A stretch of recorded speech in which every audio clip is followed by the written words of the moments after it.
Here's my photo ID. It's my work badge. It's me.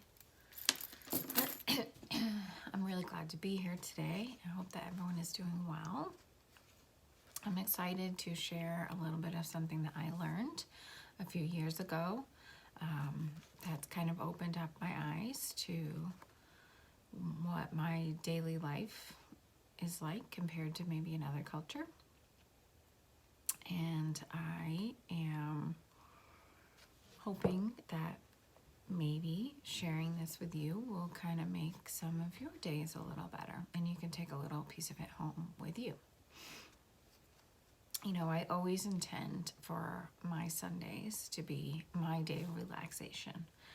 I'm gonna sleep in, I'm gonna enjoy my coffee all by myself while my kids are sleeping. And then when they do wake up, I'm going to make them this amazing, healthy, just scrumptious breakfast that they are just gonna be like in love with me for. They're gonna love me, right? And then once we have our morning to-dos done, I'm gonna relax and I'm gonna watch some totally predictable, mindless, romantic Hallmark movies all day, because if you've ever watched them, I mean, they're 3 hours with commercials, but I love them. And my kids are gonna play, and they're not gonna fight, and they're gonna leave me alone, and it's just them all to get together for dinner. It's gonna be an amazing day. And then I wake up from this amazing, awesome dream to my dogs whining at the door because they want to go outside and be fed. Now, mind you, it's probably 5:30, 6 o'clock in the morning on a Sunday. And then shortly after, I hear the pounding of my daughter coming down the stairs like a giant, announcing to the whole neighborhood that she is hungry now. Now, I know some of you can relate to this, and others who don't have kids maybe can't, but we all have that Sunday to-do list, that busy list that builds up all week long, as we don't have time to do it while we're working long days and everything else. And we take this relaxing Sunday and we boot it out the door to get our to-do list done. I know y'all can agree with me on that, right? So my list is long and it grows all the time. I have to feed the kids. I have to feed the dogs. I have to take care of the chickens. Yes, I have 20 chickens. I told my husband I get 6. I got 20. I have to take care of the house. I have to go grocery shopping. I have to cut the grass. I mean, schoolwork, dinner. It's never ending. It's a never ending list. The to-do list, it's never complete. And then you get to this point in your Sunday after you've been working on the to-do list all day and you haven't sat down to relax, because you know if you do, you're probably not getting back up. And you realize that it's almost tomorrow. And what's so dreadful about tomorrow? It's Monday. Monday, the first day of the work week or your school week. You know, I'm sure a lot of you are full-time college students. That means early mornings, more homework for my kids and myself, long work days or long work nights if you work at night, or maybe even long school days, because you know those full-time college schedules are crazy. Now, yeah, Monday's only one day in the week, but this schedule repeats itself for 4 or 5 days, depending on how long or whether you work on Saturday. And I know many of you can agree that this is how the week works. And then we get back to Sunday, our relaxation day, and we kick it out the door again for the to-do list that built up all week. You know, the week, it just flies by and you spend the weekend catching up. I mean, sometimes, do y'all have moments where you just wish you could be kids again? I know I do. I really liked 14, you know, but I digress.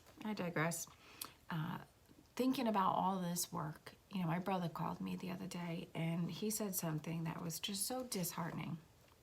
I asked him, I said, how you doing? What you been up to? And he says, it's the same old stuff, Christina. I'm just working my life away. Working my life away. It made me so sad to hear that. Doesn't it make you sad to hear it out loud that that's what we do? We literally work our lives away. What if I told you that this crazy work drive that we have, this need to feel obligated to work more than we actually have to, is part of American culture? As Americans, most of us often put our work before our families, before our health, and before our own peace of mind. I mean, how many of us in the room have kids? And how many of us in the room are kids? We have parents, right? I mean, when you were younger, didn't you wake up one morning and be like, oh man, I'm really not feeling good? And what did your mom or dad say? Nope, you're going to school. I gotta go to work. I've sent my kids to school when they weren't feeling great, but they didn't have a fever, so I said, hey, you're going to school. I have to go to work. What if I told you in European countries, they don't share the same work-life balances that we overly driven Americans do? I had no idea that I was putting more energy into working more than anything else in my life until I visited a European country on my honeymoon.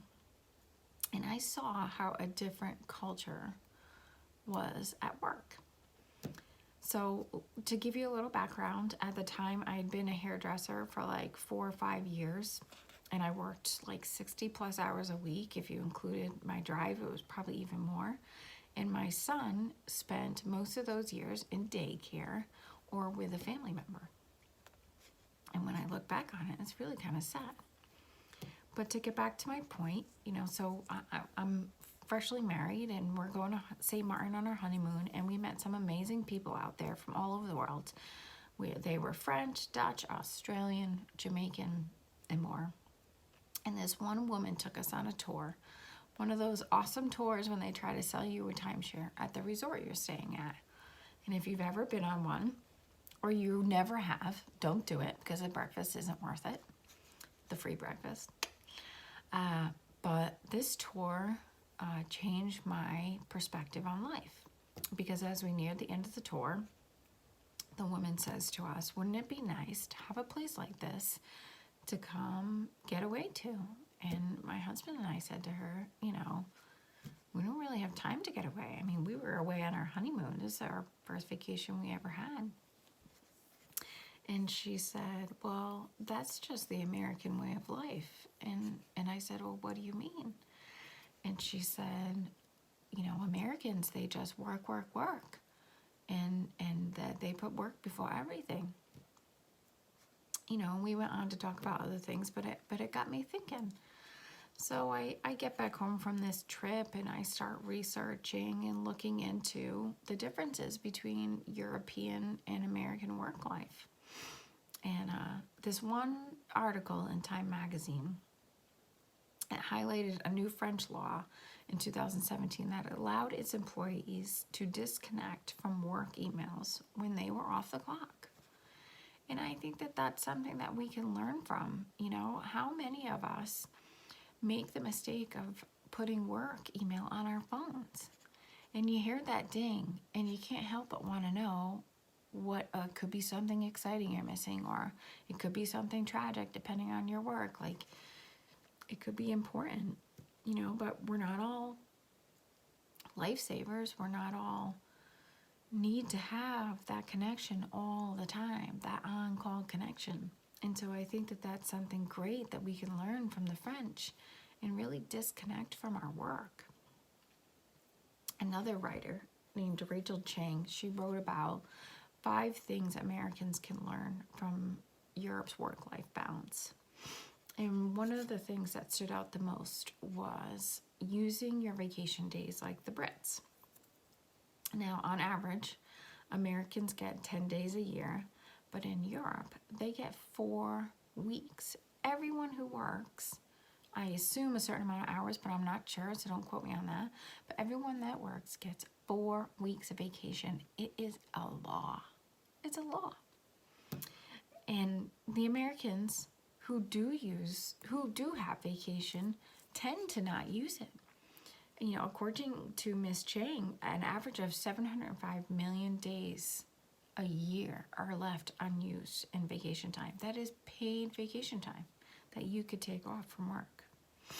Another scholarly article, by Harvard professors in 2005 had argued that the European labor market did not increase employment rates. However, they may have had more society-wide influence on leisure patterns. I can never say that correctly.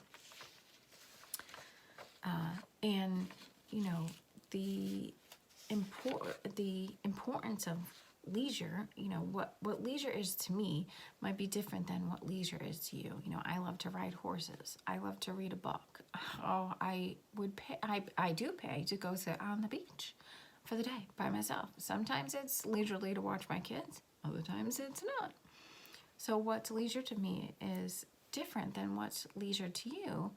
But the importance of what leisure does for us as humans and emotional people is something that you can't deny. A blog from Penn State identifies some of the major benefits of leisure time as bringing balance to one's life, relaxation, self-improvement, family stability, so important, excitement, and leisure reduces stress. In America, our fast-paced lifestyle, we just assume that stress is part of it, but it's not. It's not. Our American stress levels are so high. An American Psychology Association published a report in 2019 called Stress in America, which found that 6 in 10 adults identified work and money as major stressors. So here we are back to work being such a major stressor. A Gallup poll backed that up in reporting that stress globally, Americans' stress increased from 2017 to 2019, an average of 20 percentage points over other countries. We're stressed, people. We need to relax. We need that Sunday to relax. So my point in getting across is that it's so important for us to recognize that while American social norms are to work, work, work, and not live, live, live, it's not the global society norms, and it doesn't need to be our norms. American work-life balance needs to change because it's just unhealthy, and it can start with one person. It can start with me. It can start with you. It can start with all of us or the next person you share with. My hope for you is that you take home one thing with you today and that you learn from listening. Let it be a lesson from our European neighbors from across the Atlantic to relax on our days off from work. Disconnect, shut the email off, put it on airplane mode, silent, something. Leave the to-do list for another day because you can't get back today once it's gone. It's time to relax. Thanks for listening.